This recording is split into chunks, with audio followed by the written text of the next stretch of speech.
Esse é o Mundo em Revolução e nós vamos falar agora sobre a situação em Israel, hoje dia 8 de maio de 2024, meio-dia aqui no Rio de Janeiro, 6 horas da tarde lá em Jerusalém, no momento que eu gravo esse vídeo, e continua a operação israelense aqui em Rafah, na parte leste de Rafah. É muito importante isso, por quê?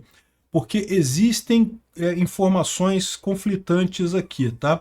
Os Estados Unidos estão dizendo que isso é só uma operação temporária para impedir a entrada de armas aqui pelo portão de Rafah, mas que não é a operação de Rafah diretamente. Os israelenses dizem que é a operação de Rafah para valer.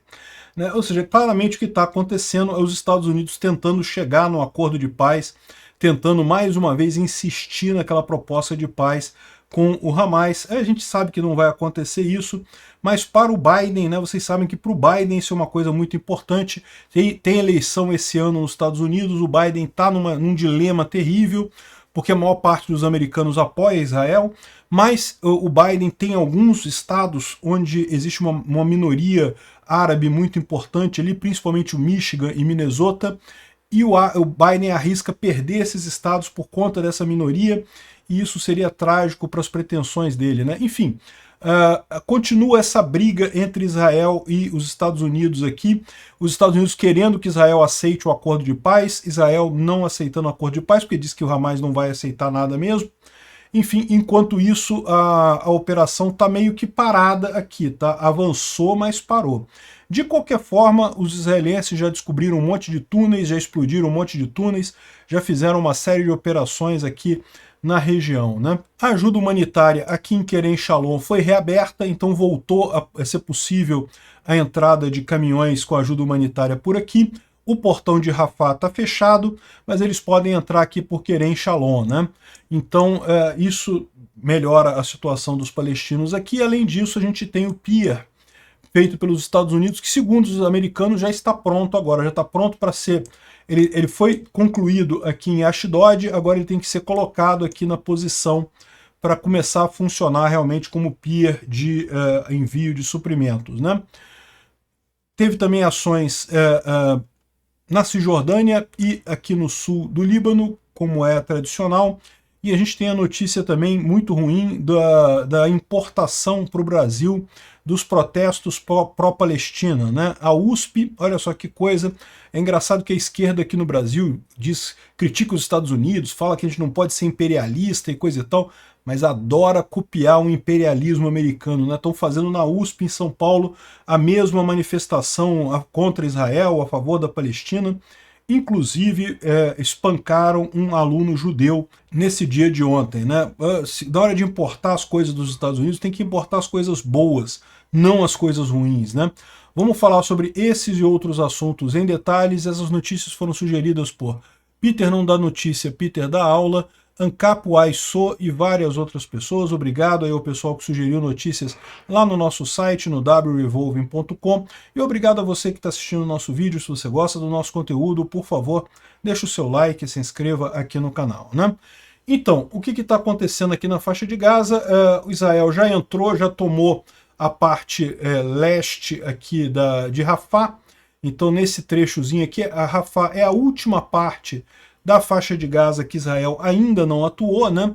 Mas há uma preocupação muito grande, tanto do Hamas, porque deve ter muito operativo do Hamas aqui, deve ter muito terrorista do Hamas aqui, e também do pessoal da ajuda humanitária, por medo de que isso leve a uma catástrofe humanitária. Eu acho que a preocupação maior é realmente porque a ação israelense aqui em Rafah iria destruir de vez o Hamas, mas, enfim, não é o que é falado, né? A preocupação deles é com os refugiados aqui. Israel já liberou a área aqui de Al-Mawazi e áreas próximas aqui de Khan Yunis para o pessoal sair daqui e ir para essa outra área para evitar danos à população civil, né? A gente tem aqui a informação olha só, os americanos estão falando o seguinte: essa é uma operação limitada apenas para bloquear a entrada de armas do Egito para o Hamas. Só que o Galante e o Netanyahu estão dizendo, não, isso daí é uma operação para valer, e só vai acabar com o retorno dos reféns, o retorno de todos os reféns, né? Ou seja, os Estados Unidos continua tentando falar que não vai ter nada, não, fazer acordo de paz com o Hamas. Não tem jeito, o Hamas não vai aceitar acordo de paz, né? A operação, o Galante foi bem incisivo, Israel não vai parar até eliminar o Hamas da área ou então até um acordo de paz ser assinado. Ou seja, eles não estão descartando totalmente a possibilidade do acordo de paz, mas eles só param a operação agora com um acordo de paz assinado, né? A chance disso acontecer é muito pequena. A operação em Rafah ainda está limitada, foram apenas 2 brigadas colocadas em operação até aqui, né? Mas de qualquer forma, segundo estão dizendo aqui, ó, isso pode ser justamente para colocar pressão no Hamas para um acordo de reféns melhor, sem um assalto de larga escala.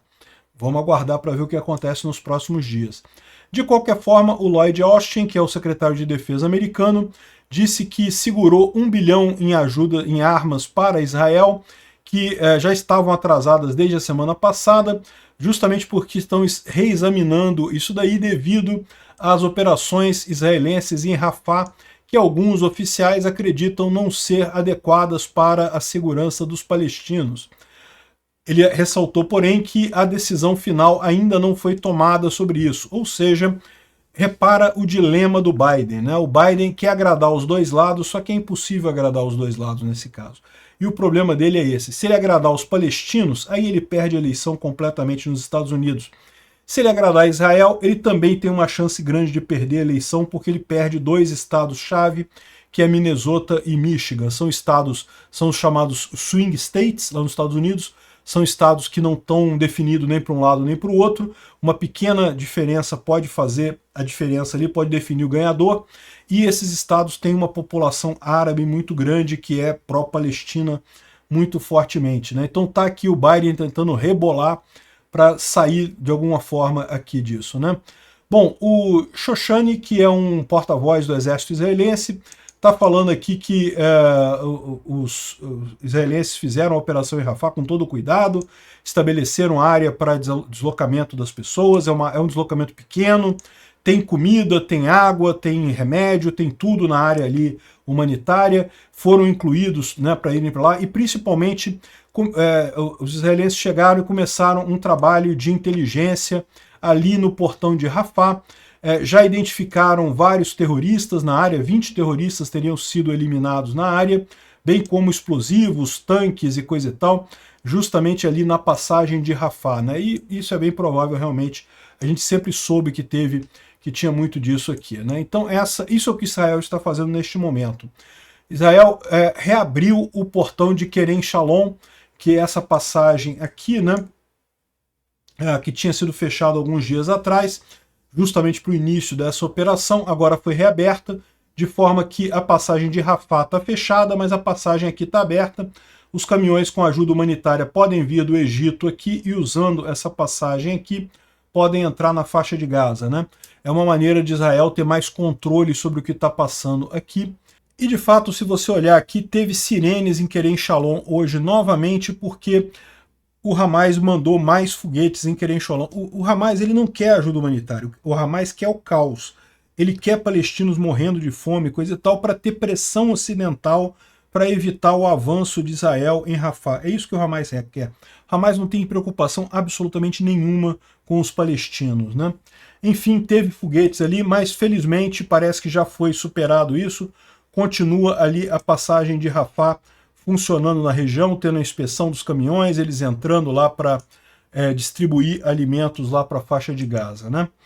Bom, e também ficou pronto o porto americano, né? O famoso porto americano que vai permitir colocar ajuda diretamente em Gaza. Foi completado, deve ser colocado em operação nos próximos dias, né? Mas nessa operação, por mais que seja uma operação limitada, pelo menos por enquanto, o exército israelense diz que já matou vários terroristas lá do Hamas, já identificou túneis feitos por eles ali, já teve explosão de túneis ali na região, já tem aqui um monte de imagem de túneis sendo explodidos ali em Rafah, no sul da faixa de Gaza, justamente para evitar o uso pelos terroristas, né? Que o pessoal colocando explosivo nos túneis.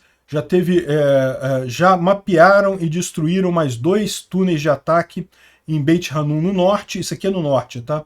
e esses aqui ali em Rafah, né, no sul. Além disso, os árabes estão dizendo que Israel está atirando contra a infraestrutura de terror no oeste de Rafah. Então, embora as tropas estejam só aqui no leste de Rafah, também estão fazendo operações aqui com aviões no oeste, né?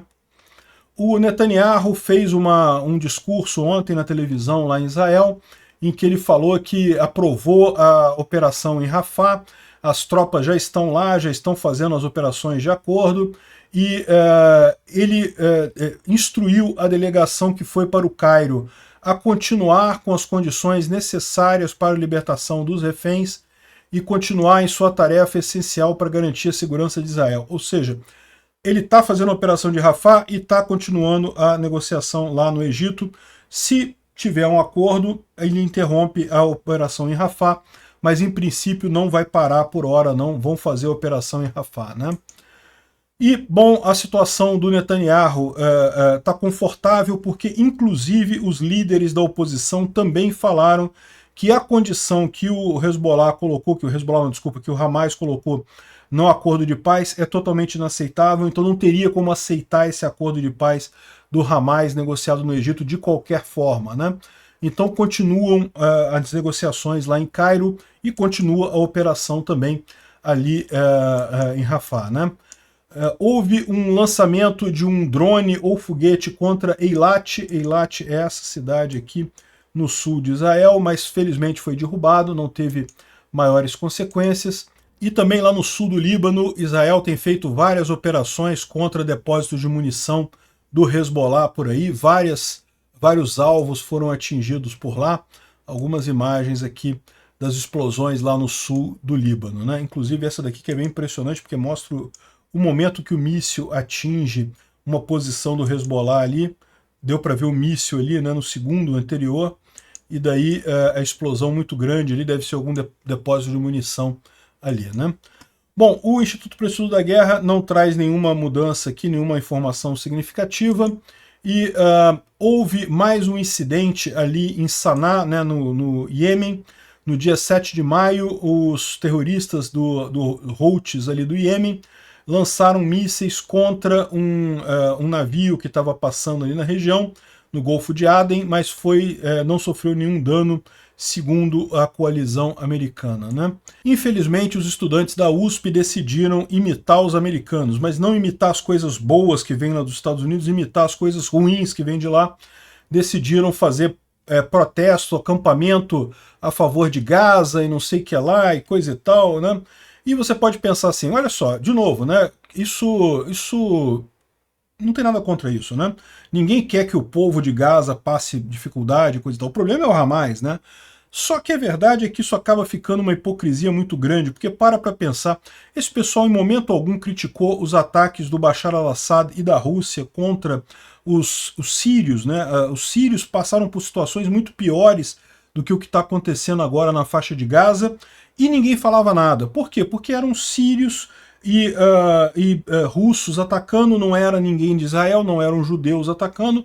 Agora, como é ali na Palestina, como são judeus atacando, o pessoal rapidamente liga a vibe antissemítica deles e começam a fazer protestos, né? Tá aqui o protesto na USP.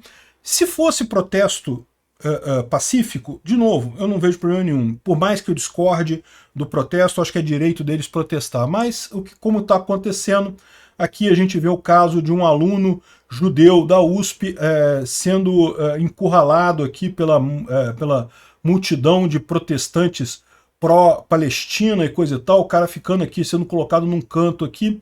Um absurdo. O aluno judeu de nome Daniel foi agredido na USP por acreditar que Israel tem o direito de existir, né? Olha o absurdo que está acontecendo aqui. Mais uma vez, botar o cachaceiro pinguço do Lula, do idiota do Lula na presidência, leva a esse tipo de coisa, né? Esses idiotas úteis todos da esquerda aqui no Brasil se sentem agora incentivados a fazer as besteiras que eles normalmente fazem. Olha só para que lado o Lula está jogando o nosso país. Isso é culpa dos idiotas que votaram no Lula. Obrigado por assistir o vídeo até o final. Se gostou do conteúdo, não esqueça de deixar o seu like, isso ajuda o canal a crescer e a chegar para mais gente.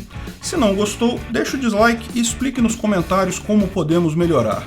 Comente também sugestões de temas que podemos trazer por aqui. Comentários insultuosos ou defendendo ditaduras e criminosos de guerra serão sumariamente bloqueados. Agradeço a compreensão. Se ainda não é inscrito no canal, considere se inscrever clicando no botão inscrever-se abaixo e marcando a campainha para todos os avisos. Se quiser ajudar o canal, veja no nosso site como você pode fazer isso.